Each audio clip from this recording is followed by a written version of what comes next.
siguiendo la serie de sermones que hemos comenzado domingos atrás sobre los ejemplos de una vida de fe.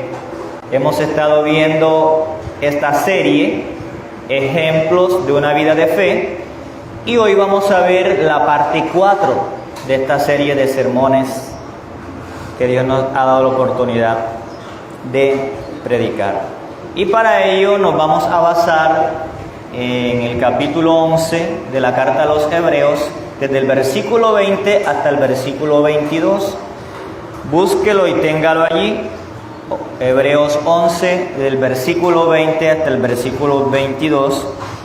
Y a su tiempo vamos a ir leyendo cada uno de estos versículos y ampliando lo que el Señor nos quiere hablar por medio de ellos. Recordemos, queridos hermanos, que en la época del Antiguo Testamento hubo muchos hombres y mujeres que no tenían nada más sino solo las promesas de Dios. No tenían nada más sino en qué descansar, sino solo en las promesas de Dios. Estos hombres y estas mujeres descansaron, supieron descansar en las promesas de Dios. A pesar de que no tenían ninguna evidencia visible de que estas promesas iban a cumplirse algún día. Sin embargo, para ellos estas promesas tenían un profundo significado tan grande que ellos moldearon sus vidas. Ellos regularon sus vidas por entero, por completo, a la luz de esas promesas. Note el significado tan grande que tenían estas promesas para ellos entonces. Las promesas estaban relacionadas.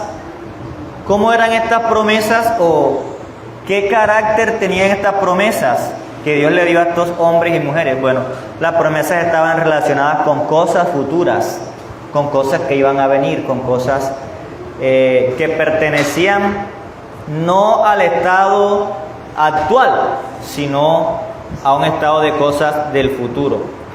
Sin embargo, esta gente actuó como si ese estado de cosas estuviera ya presente. Fue lo que hablamos el domingo anterior. ¿Y por qué, a pesar de que las promesas estaban al futuro, ellos actuaban como si estuvieran en el presente? Porque estaban convencidos, hermanos, que Dios podía, y no solo podía, sino que además quería cumplir lo que Él les había dicho que iba a hacer.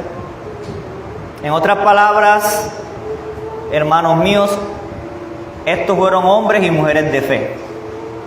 Por esa razón los hemos tomado, o el autor de la carta los toma como ejemplos. Ahora, ¿en qué consistió su fe? ¿Cuál era el secreto de la fe de ellos? Bueno, hermano, no era un secreto. Simplemente la fe de ellos consistió en confiar en la palabra de Dios. ¿Cuál fue su secreto? Confiar, creer y confiar en la palabra de Dios.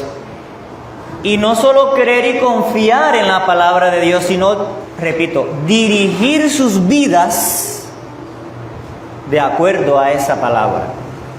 Por tanto, hermanos,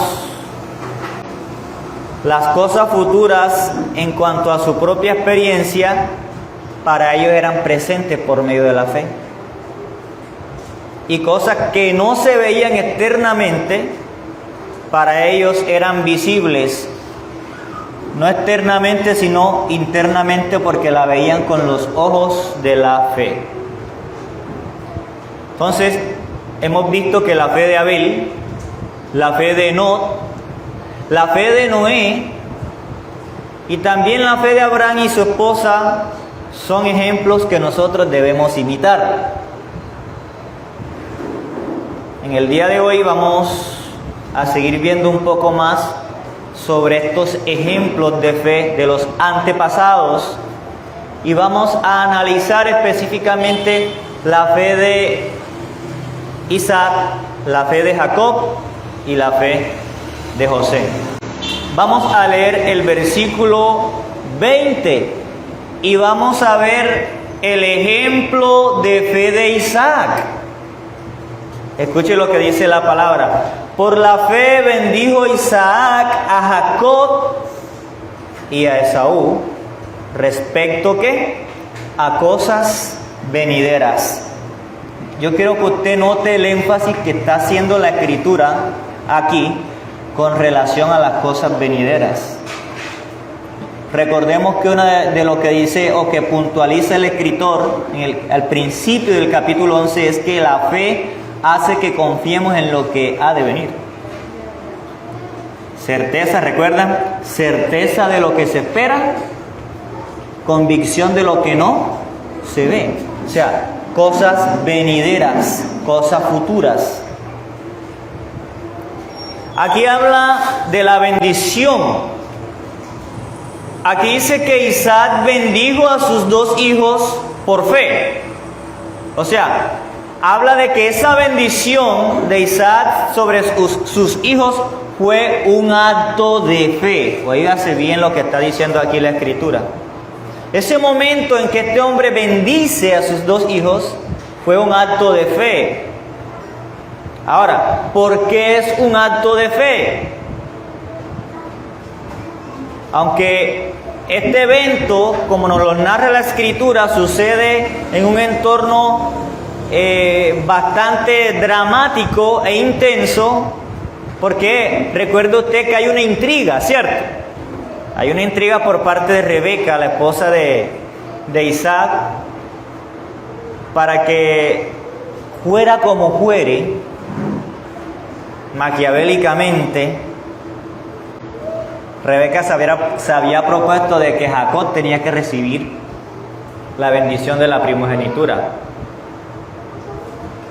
Y ella sabía porque si nosotros nos vamos a las costumbres antiguas, el recibir la bendición de la primogenitura era una bendición bastante grande, porque accedía no solo a la mitad de la herencia de lo que poseía el padre, sino que también tenía unos privilegios. Y esta mujer sabía lo que Dios le había dicho cuando ella salió embarazada. Recuerden que el acto de quien queda embarazada, Rebeca, es un acto milagroso, porque ella también era estéril. Y dice la Biblia que Isaac oró a Dios por Rebeca y él la escuchó y concibió. Pero Dios le da una promesa. ¿Recuerdan? Que le dijo que el mayor serviría al menor. Y eso lo tenía Rebeca presente. Sin embargo, ¿verdad? Ella actúa maquiavélicamente. Porque ella a través de sus astucias quiere hacer que su hijo Jacob, que era el menor, obtuviera esa bendición de la primogenitura. Y aquí vemos un padre ciego, Isaac, y casi próximo a la muerte. Entonces fue un engaño del hijo segundo. ¿Por qué? Porque siguiendo los consejos de su mamá, se hizo pasar por su hermano primogénito y engaña a su papá al vestirse como con las ropas de su hermano y al cubrirse el cuello y algunas partes de su cuerpo como las manos con la piel de los cabritos que la mamá había cocinado para dárselo al papá, también engañándolo, haciéndole pasar o haciéndole creer que esos cabritos, esa comida, ese guiso que se iba a comer era producto de la cacería. Recordemos que lo que Isaac dice a Jacob, ¿ves? Le dice a Esaú, hijo, ves a cazar, tráeme de la casa para que yo coma y luego te bendiga. Y la esposa Rebeca escuchó todo eso. Y entonces armó ese plan que acabamos de describir. Fue un engaño, un montaje que hubo allí por parte de la madre y por parte de su hermano, de su hijo menor. E hicieron ver que esa comida era producto de la caza que Esaú había traído como petición de su padre. Entonces, no hay disculpa alguna, hermano, para aceptar esa actitud. ¿Es buena la actitud de Rebeca? ¿Fue bueno lo que ella hizo y lo que hizo Jacob? De ninguna manera, ¿verdad, hermanos? Es reprochable. Porque aun cuando supiera que Jacob iba a ser el que iba a recibir la bendición conforme al propósito de Dios, ella no podía valerse de engaño para obtenerla. Y aquí voy a hacer un paréntesis para tratar de realizar una pequeña aplicación. Aunque sepamos que algo Dios nos lo va a dar, no lo podemos conseguir de cualquier forma. Tenemos que esperar que Dios lo dé en su momento. Porque allí nos puede pasar lo que le pasó a esta persona, actuar mal.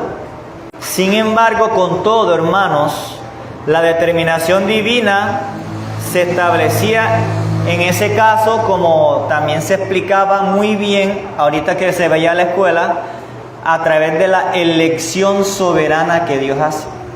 Recuerden que Dios elige soberanamente a Jacob por encima de Esaú, aun cuando lo normal y la ley fuera que el mayor recibiera la primogenitura.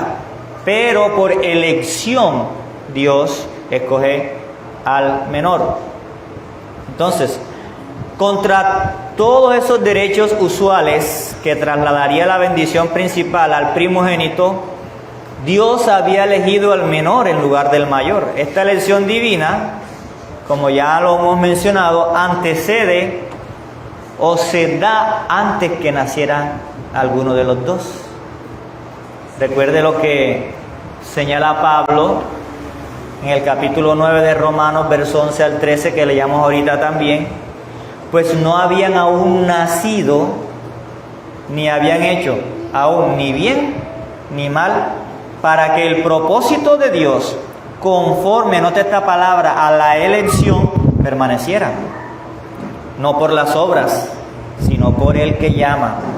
Se le dijo, el mayor servirá al menor, como está escrito, a Jacob amé, mas a Esaú aborrecí. Así que no hubiera podido aplicarse aquí lo que hubiera podido hacerse con el nacimiento de Ismael o en Isaac, ¿cierto? Ismael había sido engendrado mediante una actuación también totalmente humana.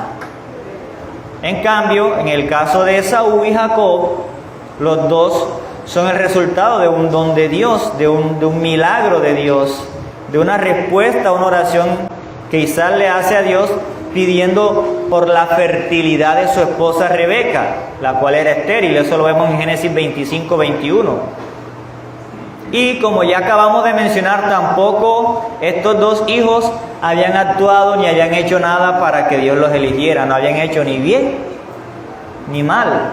Dios había decidido conforme a su soberanía elegirlo, eligiendo entre ellos a causa de su propósito divino, a causa de su decreto, de su plan, escoger al menor.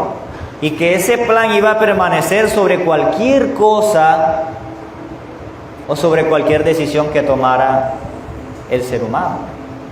Entonces, Dios había seleccionado, escogiendo entre aquellos dos hermanos que aún no habían nacido y no habían actuado de ninguna forma. Esa elección es hecha para que permanezca la voluntad de Dios, que es el que llama y no por el que obra. La línea de gracia se sigue manifestando también en ese caso. ¿Por qué? Porque Dios había comunicado su decisión a los padres. En Génesis 25, versículo 23, Dios le dice a los papás cuál iba a ser el propósito con esos dos niños que iban a nacer. Y una de las cosas que Dios les dice es, el mayor servirá al menor. El apóstol Pablo apela a la Escritura cuando dice, a Jacob amé, a Esaú aborrecí.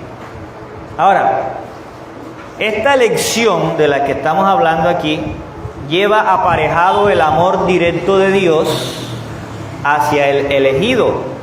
Pero debe entenderse que aborrecer aquí en este contexto no significa que se pierda, sino que simplemente Dios no lo toma o no lo coloca, no lo escoge para su propósito, sino que lo pone en un segundo lugar. Y es preciso entender que la enseñanza del apóstol aquí no está vinculada o no está orientada con la salvación, sino con promesas. Recuerden que Isaac era el receptor de la promesa que Dios le hizo a Abraham, y a su vez, entonces, de estos dos hijos que él iba a tener, Dios escoge a Jacob para que él siga siendo el receptor de esa promesa y Dios siga cumpliendo y llevando a cabo su propósito que se había establecido desde antes de la fundación de este mundo. Entonces, las promesas de Dios son conducidas mediante canales que Él elige, o sea, mediante personas que Él elige, estableciéndose bajo el principio de ¿qué? De su soberanía. ¿Por qué hace Dios esto? Porque Él quiere hacerlo.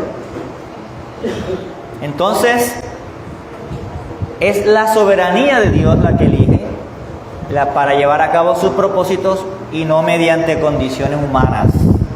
Aquí vemos una condición humana que de la mamá y el hijo hacen un plan para engañar al papá y recibir la bendición, creyendo ellos que ya no había manera de recibirla. Ellos quizás dijeron en su mente, bueno, mira, tu papá ya está casi para morirse. Ahora le dice a su hermano que lo va a bendecir. ¿Cómo hacemos? Si Dios dijo que la bendición recaería sobre ti, vamos a hacer algo. Entonces hacen ese plan y él le copia. Pero vemos, hermanos, que a pesar de esto, la fe de Isaac,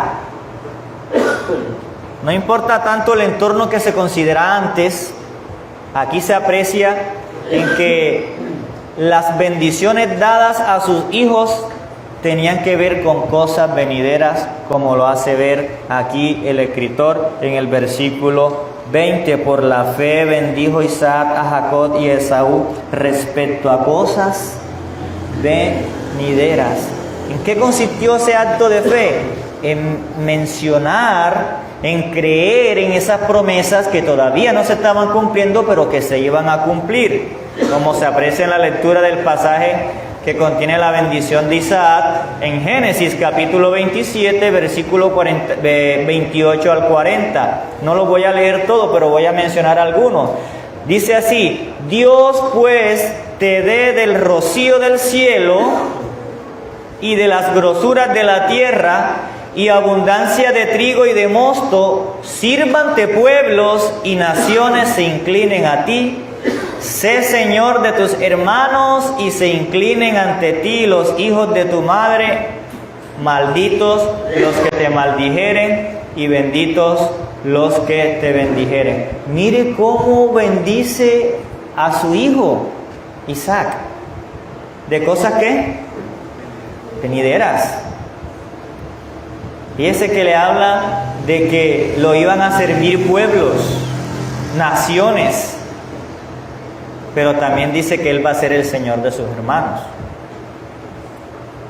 y que se inclinen ante ti los hijos de tu madre. Le dice también: malditos los que te maldijeren y benditos los que te bendijeren. ¿Le recuerda eso algo con Abraham? ¿Recuerdan que Dios le dijo algo a Abraham parecido? Yo bendeciré a los que te bendigan y maldeciré a los que te maldigan. Isaac capta esa promesa y ahora se la da a su hijo Jacob. Las cosas venideras tenían que ver con el futuro de ambos hijos, porque no solo aquí dice la escritura y como lo dice el relato de Génesis, no solo bendijo Isaac a Jacob, también le dio una bendición a Esaú, al hijo menor. Las cosas venideras tenían que ver con el futuro de esos dos. Los dos hijos son bendecidos. No se menciona en el orden que establece la elección divina sobre ambos. Entonces la bendición obedece al futuro de los dos, que corresponde a un acto de soberanía manifestado en elección. Y a pesar del engaño, hermano, lo interesante de todo esto es que a pesar del engaño al que fue sometido Isaac por Jacob y Rebeca, cuando Isaac, su padre, se da cuenta que fue engañado, él no revoca la bendición. Él no retracta la bendición. ¿Y por qué hace eso entonces? Porque otro día se puede decir, oh, fui engañado. No, venga para acá, te quito la bendición, se la doy a tu hermano. No, la Escritura dice que Isaac no revocó la bendición, sino que la confirma. ¿Por qué? Porque él entendía y sabía y reconocía lo que Dios había prometido y creyó en ello. Y ahí, estando cerca de su muerte, dice la Escritura en Génesis 27 al 33 al 40, y se estremeció Isaac grandemente y dijo, ¿quién es el que vino aquí, que trajo casa y me dio y comí de todo antes que tú vinieses? Yo le bendije, y dice, y será bendito. No retracta su bendición, se la mantiene, la confirma y dice, será bendito. Ya yo le di la bendición y será bendito. Entonces Isaac, su padre, habló y le dijo, he aquí, será tu habitación en grosuras de la tierra y del rocío de los cielos de arriba. Esto se lo está diciendo a Esaú. Y por tu espada vivirás. Cuando Esaú le dice, padre, bendíceme, lloró y clamó y gritó, bendíceme, dame algo, ¿que acaso no quedaste con algo? Él le dice esto, le dice, entonces Isaac su padre habló y le dijo a Esaú, he aquí será tu habitación en grosuras de la tierra y del rocío de los cielos de arriba, y por tu espada vivirás, pero mire lo que dice, y a tu hermano servirás. Y sucederá que cuando te fortalezcas, que descargarás su yugo de tu servicio. No le quita la bendición que Dios le había dado. ¿Por qué? Porque Isaac sabía, hermanos, que esa era la voluntad de Dios. Que Dios había elegido al menor por encima del mayor. Así que él tuvo presente esta promesa y esta palabra de Dios. Y eso fue un acto de fe. Cuando él fue a dar esa bendición, él manifestó su fe así. En las cosas venideras, él reconoce y actúa de acuerdo a la voluntad de Dios, de que Dios había escogido al menor antes que al mayor. Versículo 21. El versículo 21 nos pone de ejemplo la fe de Jacob. Ya hablamos de la fe de Isaac. Ahora, ¿qué nos dice la Escritura de la fe de Jacob? Dice el versículo 21 que por la fe Jacob, al morir, bendijo a cada uno de los hijos de José y adoró apoyado sobre el extremo de su bordón, de su bastón, de su báculo. Un bordón es un báculo, un bastón. Vemos aquí en el ejemplo de Jacob, ese que fue bendecido así por engaño y que no le revocó la bendición, cuando ya él estuvo también y vivió todo lo que vivió y estuvo a punto ya al borde de la muerte, él lanza esta bendición para los hijos de José allá en Egipto. Sabemos que Jacob era un fiel creyente que consideraba también fieles las promesas que Dios había dado. Por eso Jacob, una de las cosas también que dice es, miren, ahora que yo me muera, no me vayan a enterrar aquí en Egipto, que mi cuerpo lo entierren en la tierra que Dios me prometió a mí y a mi padre, que me entierren allá en Canaán. Y hizo jurar a su hijo que no lo dejaran allí enterrado. ¿Por qué? Porque él sabía la promesa, hermano, que Dios había dado. Y la promesa que Dios había dado es que esa tierra de Canaán se le iba a dar en posesión a sus descendientes. O sea que esta actitud de este hombre, al borde de la muerte, manifiesta un acto de fe. Él dijo, yo sé que aquí Dios nos ha traído por causa del hambre. José, tú tienes un cargo importantísimo. nos has garantizado comida, seguridad, abundancia aquí, una estabilidad a todos nosotros, pero el propósito de Dios no está aquí en esta tierra. Por tanto, cuando yo me muera, no me entierres aquí. Llévame a la tierra donde están los restos de mi familia. Aquel que por ser padre del segundo en el reino después de Faraón, o sea, José, lo hubieran podido enterrar por el simple hecho de José ocupar la posición que tenía. Era el segundo al mando en Egipto, que era un imperio en aquella época. Hubiesen podido enterrar con honores a Jacob. Lo hubiesen podido enterrar con una ceremonia ostentosa, llena de riquezas y lujo. Sin embargo, él determina que sea trasladado a la tierra que Dios había prometido a su abuelo Abraham. ¿Sí ve, hermano, por dónde va la cosa?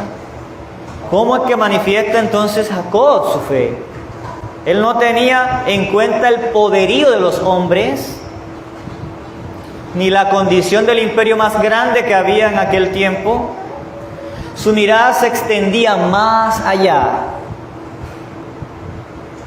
de ese tiempo presente, más allá de esas cosas que él estaba viendo allí.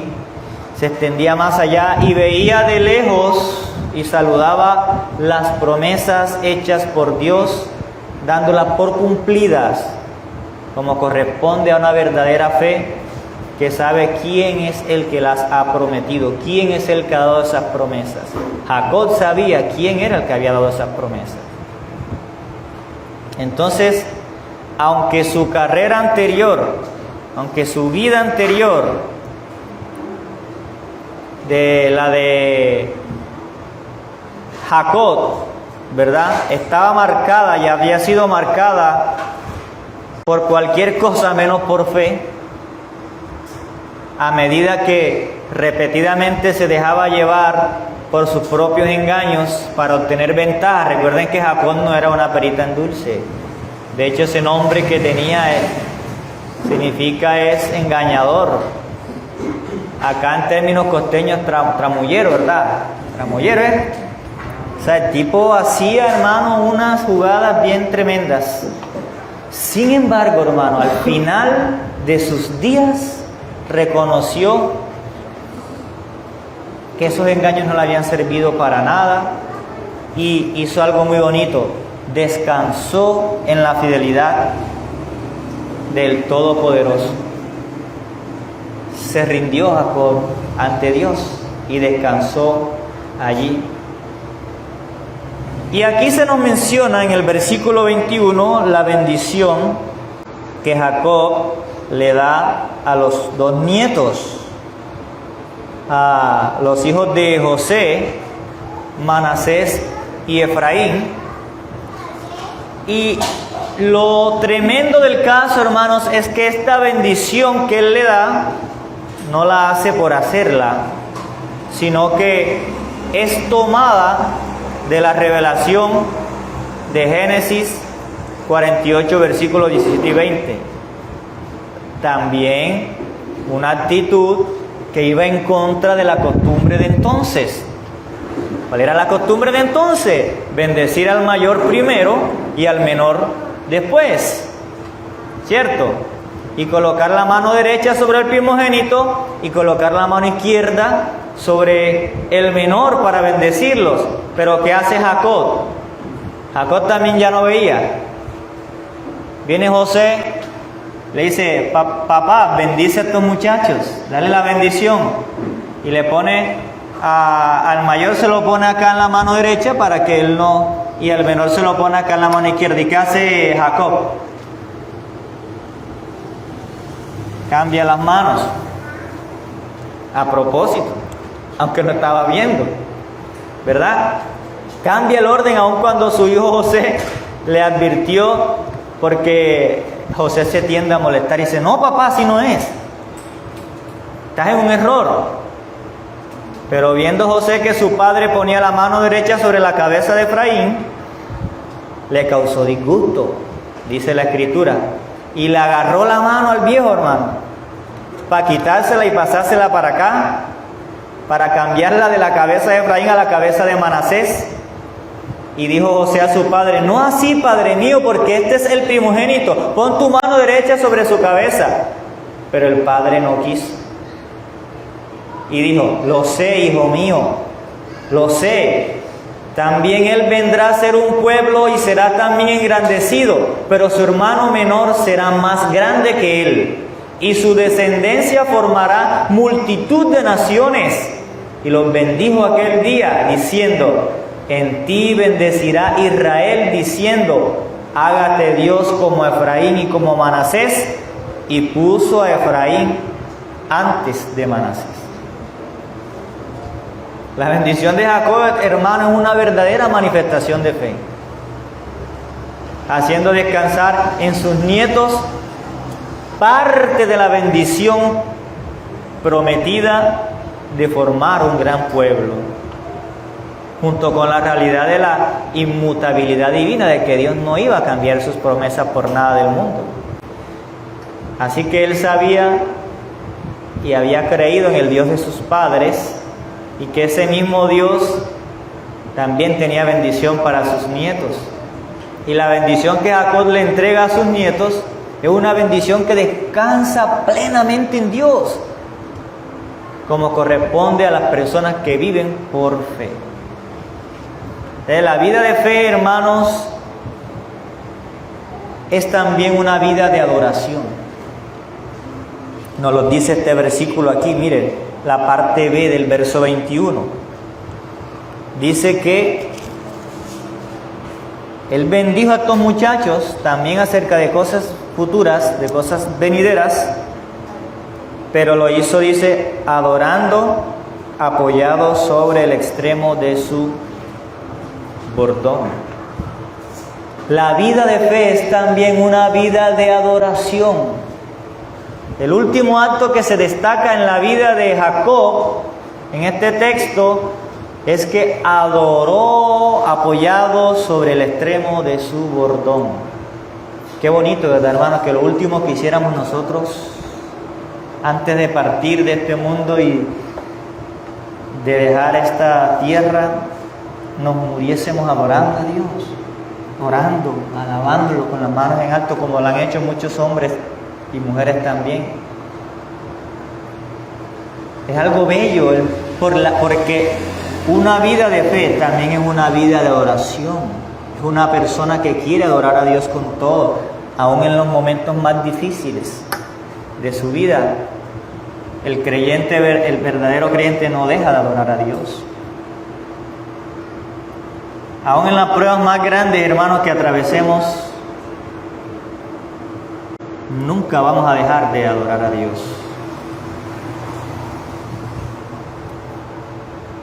Entonces dice que Jacob se inclinó sobre el borde de su cama y se apoyó en su bastón, en su bordón, para adorar a Dios.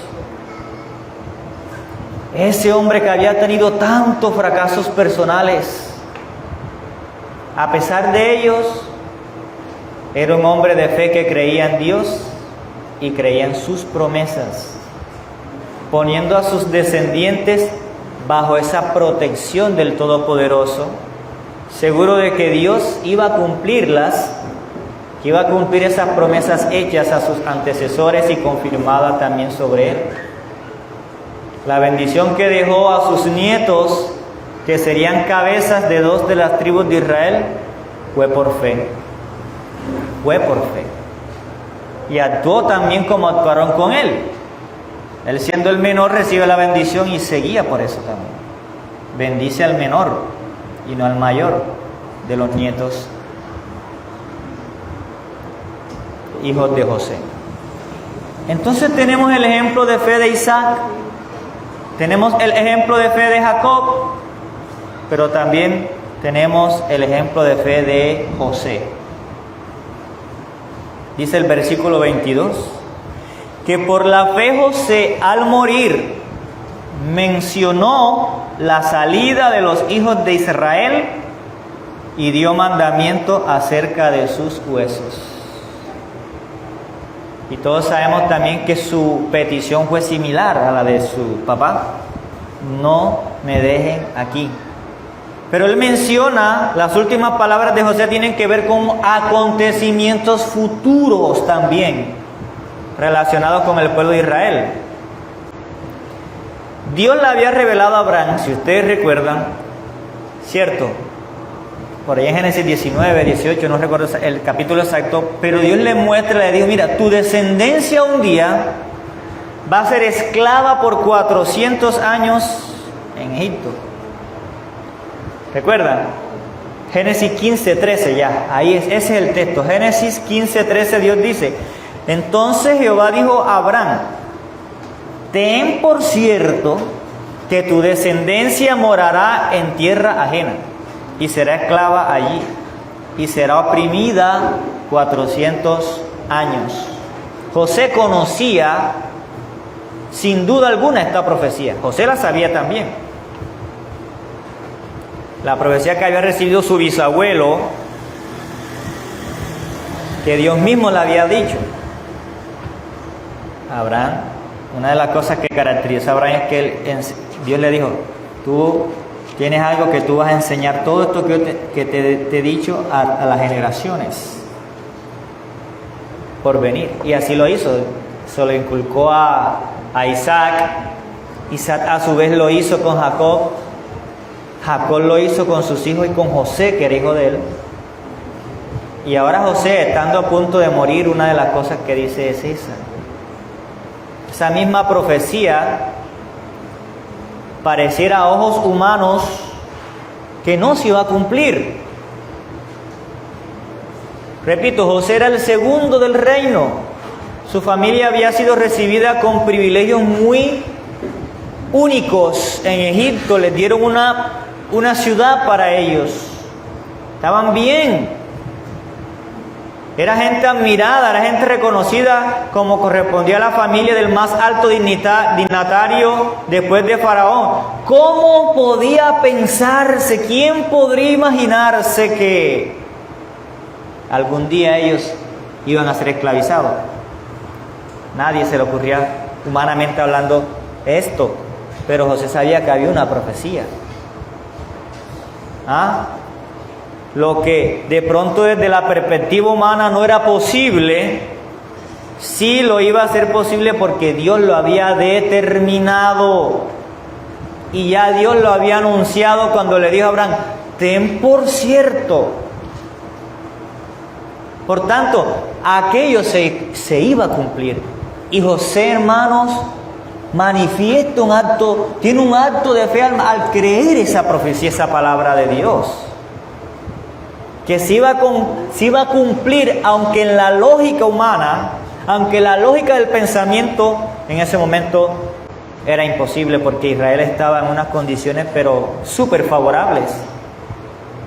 José sabía, hermanos, que las circunstancias anunciadas tendrían que producirse en el entorno donde estaban, o sea, en Egipto. José sabía que un día el pueblo iba a ser esclavizado. De la tierra de su esclavitud saldrían al cabo de 400 años. Mire, eso no ha pasado. Eso no ha pasado. Imagínense, hermanos, José está ahí ya casi en los últimos días de su vida. El pueblo no es esclavizado enseguida. José se murió y el pueblo no es esclavizado enseguida. Eso sucede mucho tiempo después, cuando haya hasta otro cambio de Faraón. Sin embargo, ya José se está anticipando, está dando por sentado que eso va a pasar. Y el tiempo que habían era de más, entre ese acontecimiento, o sea, la muerte de José y luego la salida del pueblo de Egipto, eran más de 400 años. Y ya José se estaba anticipando. Y José dijo, aquí no me vayan a dejar los huesos míos. Aquí no vayan a dejar mis restos, llévenlo con ustedes, prométanme eso, llévenlo con ustedes cuando salgan. Usted sabía, hermano, de las promesas de Dios, de la profecía que Dios había dado. Aunque estaba viendo una prosperidad tremenda, él sabía que el futuro de él y del pueblo de Israel, de su pueblo, no estaba en esa tierra. Y José le pudieron hacer, hermanos, con el cargo que tenía, una pirámide, como esa que nosotros conocemos, una tumba de esas eran tumbas de esos reyes, de esa gente poderosa en aquella entonces. Le pudieron haber hecho una pirámide y con un sarcófago y toda esa cuestión que hacían los egipcios. Pero José dijo no, renunció a eso, no, y lo pusieron en un ataúd y allí conservaron sus restos hasta que el pueblo salió. José sabía que Dios cumpliría sus promesas, hermanos. Por tanto, en un ejercicio de fe, en un acto de fe, habla ya de la salida de Israel de Egipto, cumplido el tiempo de la esclavitud que Dios mismo había determinado que sucedería. Egipto era la temporalidad y era la expresión de la providencia de Dios para aquel pueblo. Sin embargo, no era el lugar definitivo para la que sería una nación mucho tiempo después. Canaán era la tierra prometida, la que Dios le había dicho a Abraham, no era Egipto, era Canaán. Y Él dijo, te la daré a ti y a tu descendencia después de ti. Aquella era la tierra que la fe le hacía ver a José. José no estaba viendo Egipto, José estaba viendo Canaán como el lugar definitivo en el cual Dios iba a cumplir la promesa hecha a su pueblo. Así que la convicción de José era clara. Por eso él dice en Génesis 50:24, y José dijo a sus hermanos, yo voy a morir, pero Dios ciertamente los visitará. Mire esa fe, hermano. Mire esa confianza que José está mostrando en la promesa de Dios, en la profecía, en la palabra de Dios. Yo voy a morir, mas Dios ciertamente los visitará y los hará subir de esta tierra a la tierra que juró a Abraham, a Isaac y a Jacob. Y estaban en Egipto, pero aquel no era su lugar. ¿Qué era lo que producía la fe en José? Desear el lugar de la promesa. Por eso él dio unas instrucciones claras sobre sus huesos, sobre sus restos. Él expresó ese deseo de que lo enterraran en la tierra de la promesa, en la tierra prometida. Y dice Génesis 50:25 que hizo jurar José a los hijos de Israel diciendo, Dios ciertamente os visitará y haréis llevar de aquí mis huesos. Por esa causa no se levantó una tumba fabulosa al estilo egipcio, sino que simplemente su cuerpo fue embalsamado y colocado en un ataúd. Y todos sabemos que pasan esos 400 años y es Moisés el que lleva el cadáver de José a Canaán con la salida del pueblo, después que cumplieron todo ese tiempo de más de 400 años ahí en Egipto y 400 años de esclavitud. El enterramiento de los restos de José tuvo lugar en Siquén, en el campo de Jacob, o en el campo que Jacob había comprado cuando regresaba de Padán Aram. Aquel, lo mismo que su abuelo Abraham, no habían tenido en posesión nada en Canaán, ni 1 metro cuadrado, salvo algunas pequeñas parcelas compradas, pero la fe le hacía considerar las promesas como algo que sería cumplido en su tiempo, tal como vemos que ocurrió cuando seguimos leyendo el relato bíblico en su tiempo. Todo lo que Dios dijo, hermanos, se cumplió así, y estos hombres creyeron a Dios. Los antecesores habían comprado la tierra que les había sido prometida, pero los restos de José descansaron en la tierra que le fue dada. Ya José es sepultado cuando la tierra es una realidad. A veces, hermanos, Dios nos cierra todas las puertas y nos mata todas las esperanzas humanas y terrenales que tenemos solo para algo, solo para que podamos caer rendidos ante Él. y podamos poner nuestra confianza en Él y en su palabra. La fe, hermano, da sustancia a nuestras esperanzas. Es decir, que las cosas que en sí mismas no tienen hasta ahora existencia alguna, se hacen reales y verdaderas cuando ponemos a ejercitar nuestra fe. El ejercicio de la fe, hermano, no es para hacer que aparezcan cosas de la nada, como algunos lo quieren hacer ver en ese movimiento de superfe. No tienes una camioneta, pero si tú te visualizas y tú lo crees, tú vas a hacer que Dios haga eso. No. No tienes una casa, pero si tú crees y te visualizas y confiesas y declaras que esa casa va a venir. No. No estamos hablando de eso. Estamos hablando de hombres que confiaban en la promesa de Dios. Y aunque no la vieron, la dieron por cierta. Confiando en la palabra de Dios. Porque la fe, hermanos, escuche lo que voy a decir. La fe hace que tú y yo tomemos en serio la palabra de Dios. Los hombres tomaron en serio la palabra de Dios. La palabra de Dios para ellos no fue cosa de juegos.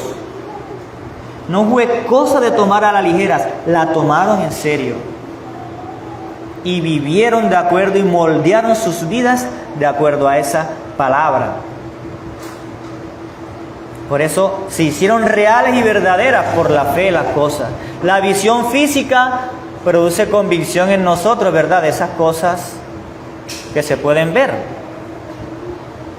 Pero la fe, hermano, es el órgano que mueve o que nos capacita para ver el orden de lo invisible, lo que no se ve, como si fuese. La creencia en Dios lleva necesariamente a creer en su palabra. Tú no puedes decir que crees en Dios y no creer en su palabra, porque tu fe sería una total mentira. No es creer nada más en la existencia de un Dios. Oh, sí, yo creo que Dios existe y ya, no es eso lo que quiere significar la fe, sino creencia en la existencia de ese Dios que una vez ha declarado y nos ha mostrado su voluntad y nos ha declarado su palabra y creemos en lo que Él ha dicho. No podemos agradarle sin fe, hermanos. La fe que no solo cree que Él existe, sino que aguarda pacientemente y con confianza la recompensa prometida a aquellos que le buscan. Esa es la fe que tenemos que tener nosotros. Aquellos que ponen su confianza en Dios, ¿qué va a pasar? Van a recibir su recompensa completa. Y esa recompensa sabemos que no pertenece a este orden mundial, que es transitorio, sino a un orden perdurable, eterno, que participa en la vida de Dios. Este ejemplo de los patriarcas, de los antepasados, lo necesitamos para guiar nuestras vidas a lo que de verdad vale la pena. Y andar como anduvieron estos hombres que toma de ejemplo el escritor de la carta a los hebreos. Vivir como peregrinos. Recuerden lo que dice Pedro, que debemos vivir en este mundo como extranjeros y peregrinos, como aves de paso. Y también, como lo dice el apóstol Pablo cuando le escribe a los filipenses, que nosotros tenemos una ciudadanía que está en los cielos. Y debemos colocar nuestra mirada hacia allá. Amén, hermanos. Oremos. Bendito Padre que estás en los cielos, te damos gracias, Señor. Alabamos y glorificamos tu santo nombre. tu precioso nombre, tu glorioso nombre, Señor, el cual es sobre todo nombre. Y te damos gracias porque nos enseñas, nos hablas. Ayúdanos, Padre, a tomar en serio tu palabra como la tomaron estos hombres. A tener esa fe fuerte, robusta como la tuvieron ellos. Ellos también fueron hombres de carne y hueso, como lo somos nosotros. Sujetos a pasiones, como estamos sujetos nosotros. Pero sus vidas, Señor, se caracterizaron porque tomaron en serio tu palabra y creyeron a esas promesas que tú les diste. Oh Señor, que también nosotros podamos tomar en serio tu palabra con esa misma entereza y con esa misma convicción y moldear nuestras vidas y vivir nuestras vidas de acuerdo a lo que tú nos prometes y nos dices en tu santa palabra. Oh Padre, que tu Espíritu Santo aplique estas verdades a nuestras vidas, en nuestros corazones. Te lo imploramos en el nombre de Jesús de Nazaret. Amén y amén.